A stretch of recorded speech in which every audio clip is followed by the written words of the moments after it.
Hello guys, this is How to Socials and today I'm going to show you how you can delete your Facebook account on Facebook. Now this is really simple, so let's not waste any more time and get right into it.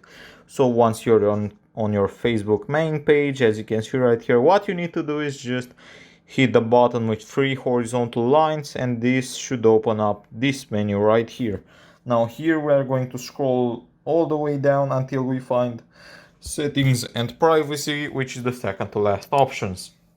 Here we are going to select it and just head over to Settings.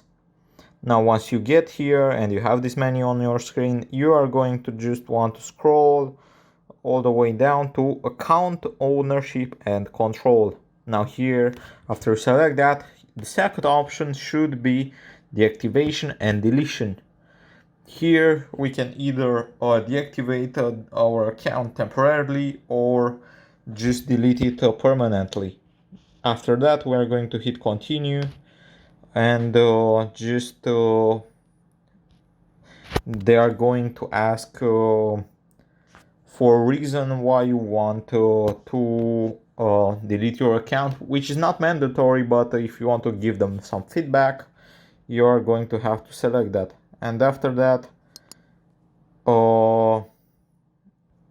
you are going to just hit continue and be prompted this page. Here you have the option of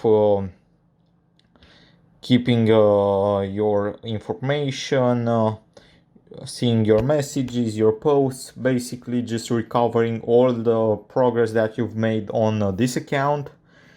And after you've done that, if you want to, just hit delete account and your account should be permanently deleted. Also, you have the option of just temporarily deactivating it. Now it's all up to you. And that's pretty much all there is to it, guys. I hope you found this tutorial helpful. I hope you enjoyed it. Don't forget to subscribe to the channel and see you in the next one.